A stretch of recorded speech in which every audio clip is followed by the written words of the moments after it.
আসসালামু আলাইকুম, welcome to new another recipe. আজকে আপনাদেরকে একদম হোটেলের মতো পারফেক্ট ছানার সন্দেশ তৈরি করে দেখাবো। পারফেক্ট সন্দেশ তৈরি করার জন্য অবশ্যই শুরু থেকে শেষ পর্যন্ত ভিডিওটা দেখবেন। রেসিপিটি ভালো লাগলে একটা লাইক দিতে ভুলবেন না। ওকে, লেটস স্টার্ট দ্য ভিডিও। এখানে আমি 1.5 লিটার দুধের ছানা নিয়েছি। ছানা তৈরিটা আমি দেখাতে পারলাম না, কারণ এই দুধটা নষ্ট হয়ে একাই ছানা হয়ে গিয়েছে। তাই চিন্তা করলাম কেননা এই ছানাগুলো দিয়ে ছানার সন্দেশ তৈরি করে ফেলা যাক। আপনাদেরও যদি কখনো এমন হয় তাহলে এই রেসিপিটা একবার ট্রাই করবেন। এটা খেতে অসম্ভব মজা হয়, একদম পারফেক্ট হোটেল থেকে কেনার মতো। তারপর এখানে আমি হাফ কাপ চিনি দিয়ে দিয়েছি। চিনিটা একটু গলে আসলে আমি এখানে 1 টেবিল চামচ দিয়ে দিচ্ছি সুজি। তারপরে কিছুক্ষণ মিক্স করে নিব। এখানে একটু লবণও দিয়ে দিয়েছি। এটা 4-5 মিনিট ধরে জাল করার পরে প্রায় শেষ পর্যায়ে আমি এখানে ঘি অ্যাড করব। এই ঘিটা আমার ঘরে তৈরি। এই রেসিপিটা আমার ইউটিউব চ্যানেলে দেওয়া আছে, চাইলে দেখে নিতে পারেন।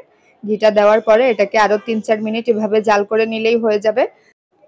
তারপর একদম গরম থাকা অবস্থায় একটা বাটিতে ছানাগুলাকে একটা স্প্যাচুলার বা চামচ দিয়ে ভালো করে সেট করে নিতে হবে। এটা ঠান্ডা হওয়ার পরে 2-3 ঘন্টা এটাকে ফ্রিজে রেখে তারপরে এটাকে কেটে নেবেন। এটাকে সেট হওয়ার জন্য কিছুটা সময় দিতে হবে। একবার হলে রেসিপিটা ট্রাই করবেন, আশা করছি ভালো লাগবে। একদম হোটেলের মতো টেস্ট পাবেন। রেসিপিটি বাসায় ট্রাই করলে অবশ্যই কমেন্ট করে জানাবেন কেমন হয়েছে। আর এমন সহজ এবং মজার রেসিপি পেতে আমার চ্যানেলটা সাবস্ক্রাইব বা ফলো করে রাখবেন।